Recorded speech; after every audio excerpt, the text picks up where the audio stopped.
Hello everyone. आज के video का टॉपिक है section 4 of Indian penal code. Section 4 बात करता है extension of code to extra territorial offences. पहले देखते हैं एक्स्ट्रा टेरिटोरियल का क्या मतलब होता है। एक्स्ट्रा टेरिटोरियल का मतलब होता है आउटसाइड द टेरिटोरियल लिमिट्स, यानी इंडिया की टेरिटरी लिमिट के बाहर। तो ये जो कोड है यानी कि इंडियन पीनल कोड उन ऑफेंसेस पर भी अप्लाई होगा जो ऑफेंसेस इंडिया की टेरिटरी लिमिट से बाहर कमिट हुए हैं।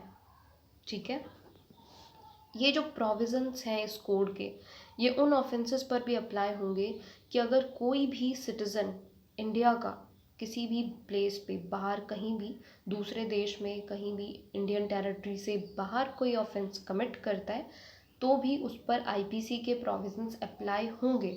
अगर आप एक इंडियन सिटीज़न हो, कहीं दूसरे देश में जाते हो, वहाँ कोई ऑफेंस अगर आपने कमिट कर दिया तो आप ये ना समझें कि आप पर आईपीसी अप्लाई नहीं होती है। सेक्शन 4 ये बोलता है कि भाई अगर कोई भी इंडिया का सिटीज़न इंडिया से बाहर जाता है और कोई ऑफेंस कमिट कर देता है तो वहाँ पर भी एक्सटेंशन है कोड का, यानी इंडियन पीनल कोड वहाँ भी अप्लाई होता है। उसके प्रोविजंस आप पर तब भी अप्लाई होंगे बेशक आपने इंडिया की टेरिटरी लिमिट से बाहर ऑफेंस कमिट किया है। चलिए अब हम आगे बढ़ते हैं एक केस की तरफ।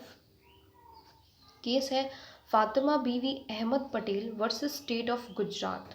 2008 का केस है जिसमें सुप्रीम कोर्ट ने कहा कि भाई कोड की एप्लीकेशन उन ऑफेंसेस पर नहीं है जो किसी फॉरेनर ने इंडिया के बाहर कमिट किए हैं, इवन वो इंडिया की सिटीजनशिप भी ले ले बाद में।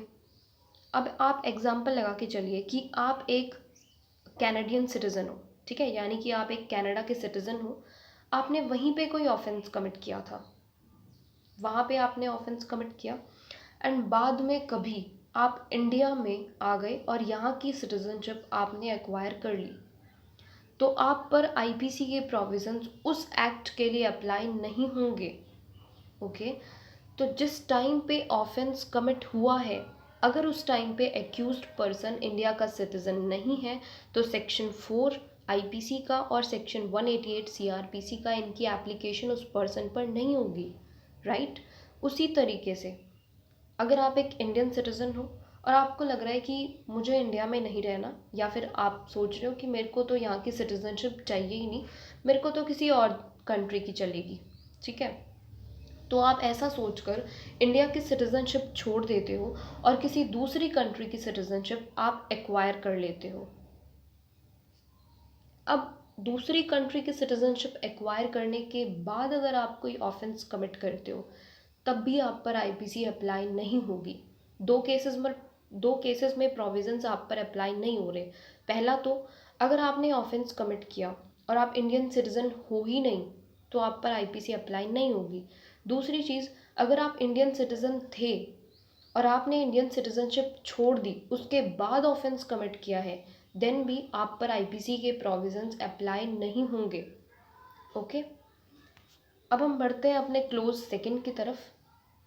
क्लोज सेकंड बोलता है कि अगर कोई भी पर्सन किसी शिप पर या एयरक्राफ्ट पर कोई ऑफेंस कमिट कर देता है तो भी आईपीसी के प्रोविजंस उस पर अप्लाई होंगे अगर वो शिप या एयरक्राफ्ट इंडिया में रजिस्टर है, फिर चाहे वो शिप या एयरक्राफ्ट कहीं भी हो।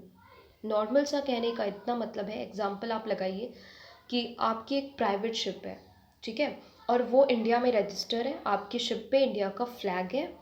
अब वो शिप आप कहीं भी एग्जाम्पल आप समंदर में लेके जाते हो और वहाँ पर है आपकी शिप और उस टाइम पे कोई भी ऑफेंस कमिट हो जाता है, किसी फॉरेनर ने किया या इंडियन ने किया, ये मैटर नहीं करता क्योंकि क्लोज बोलता है एनी पर्सन, ये हर एक इंसान की बात कर रहा है। ऐसा नहीं है कि ये सिर्फ इंडियन सिटीजन्स की बात कर रहा है, ये फॉरेनर्स को भी इंक्लूड कर रहा है कि अगर कोई भी पर्सन शिप पर या एयरक्राफ्ट पर, कौन सा शिप या कौन सा एयरक्राफ्ट जो इंडिया में रजिस्टर है, ठीक है, कोई भी पर्सन जो ऐसी शिप या ऐसे एयरक्राफ्ट पर जो इंडिया में रजिस्टर है अगर ऑफेंस कमिट कर देता है तो हमारे इंडियन कोर्ट्स के पास ये पावर है कि वो उस ऑफेंस का ट्रायल ले सकते हैं।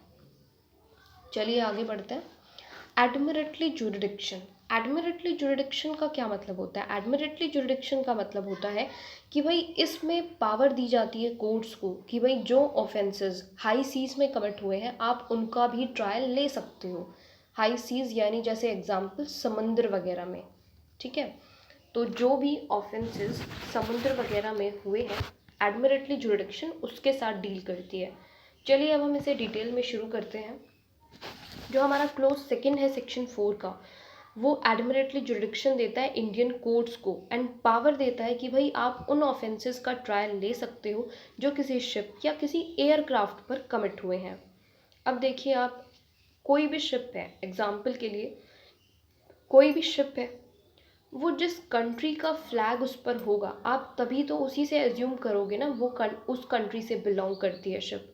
अब एग्जाम्पल के लिए कोई भी शिप है या कोई भी एयरक्राफ्ट है जिस पर इंडिया के फ्लैग का मार्क है या फिर इंडिया का फ्लैग वो लोग ने लगाया हुआ है, फ्लैग कर रहे हैं वो लोग, तो हम क्या एज्यूम करेंगे कि हाँ भाई ये जो शिप है या फिर ये जो एयरक्राफ्ट है ये इंडियन है, राइट। उसी तरीके से एक शिप को फ्लोटिंग आइलैंड समझा जाता है और ये समझा जाता है कि ये उस कंट्री से बिलोंग करती है जिसका शिप जिसका फ्लैग वो शिप फ्लाई कर रही है, ठीक है। तो जितनी भी वेजल्स, जितनी भी शिप्स या जितने भी एयरक्राफ्ट्स जिस भी कंट्री का फ्लैग होता है शिप पे, एयरक्राफ्ट पे, वो यही समझा जाता है कि ये उस कंट्री की टेरिटरी का पार्ट है। ओके, अब हम आगे बढ़ते हैं क्लोज थर्ड की तरफ। तो ओवरऑल सेकंड में ये था कि अगर आप कोई भी ऐसा ऑफेंस कमिट कर देते हो किसी शिप या किसी एयरक्राफ्ट पर जो इंडिया में रजिस्टर है तो आपका ट्रायल इंडिया में लाया जा सकता है। ओके, तो चलिए अब हम आगे बढ़ते हैं क्लोज थर्ड की तरफ। क्लोज थर्ड बात करता है any person in any place without and beyond India committing offense targeting a computer resource located in India। कोई भी पर्सन वो इंडिया से बाहर है, किसी भी प्लेस पर है, अगर वो इंडिया के अंदर किसी कंप्यूटर को अपना टारगेट बनाता है, कंप्यूटर रिसोर्स को, ठीक है, तो माना जाएगा कि भाई इस पर्सन पर भी आईपीसी के प्रोविजंस अप्लाई होंगे, ठीक है। तो कोई भी पर्सन चाहे वो किसी भी प्लेस पर हो, इंडिया से बाहर हो, ठीक है, उस पर भी ये आईपीसी के प्रोविजंस अप्लाई होंगे अगर वो किसी भी कंप्यूटर रिसोर्स को टारगेट कर रहा है और वो कंप्यूटर रिसोर्स जो है वो लोकेटेड होना चाहिए इंडिया के अंदर। ओके, तो अब एक्सप्लेनेशन दे रखे हैं इन्होंने हमें सेक्शन की। पहली चीज़, ऑफेंस का क्या मतलब है, ऑफेंस को एक्सप्लेन कर रखा है जो हम बार बार यूज़ कर रहे हैं कि जो ऑफेंसेस इंडिया के बाहर कमिट हुए हैं तो ये उस वर्ड ऑफेंस को डिफाइन करता है। तो चलिए देखते हैं, जो ए एक्सप्लेनेशन है वो बात कर रही है the word offence includes every act committed outside India which if committed in India would be punishable under this code. Offence उन सारे एक्ट्स को इंक्लूड करता है जो आपने इंडिया के बाहर कमिट किए हैं, अगर वो इंडिया के अंदर कमिट होते तो वो इस कोड के अंदर पनिशेबल थे। अब आप एग्जाम्पल के पास वापस जाइए जो हमने लिया था कि एक इंडियन सिटीज़न है, हिंदू मेल है, अगर वो यहाँ पे कोई ऐसा एक्ट करता है, एग्जाम्पल अगर वो इंडिया में बाइगेमी कमिट करता तो अप्लाई होता ना उस पर 494। तो यही चीज़ कही गई है कि वर्ड जो ऑफेंस है वो सारे उन एक्ट्स को इंक्लूड कर रहा है अपने अंदर जो भी एक्ट एक इंडियन सिटीजन ने इंडिया के बाहर करे, अगर वो इंडिया के अंदर करता तो वो पनिशेबल होता।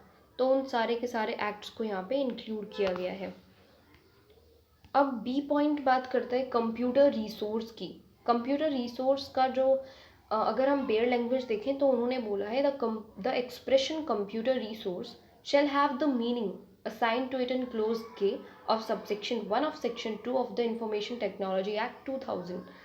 तो कंप्यूटर रिसोर्स का मतलब है इस सेक्शन के सबसेक्शन 1 के क्लोज के according computer, computer system, computer network, data, computer data और सॉफ्टवेयर, ठीक है, ये सारी चीज़ें कंप्यूटर रिसोर्स में इंक्लूड करी गई हैं। अब अगर आपको कोई भी डाउट है, कोई भी प्रॉब्लम है, आप कमेंट सेक्शन में प्लीज़ कमेंट करिए और पूछिए, I will absolutely reply. Thanks for watching, please like and subscribe my channel.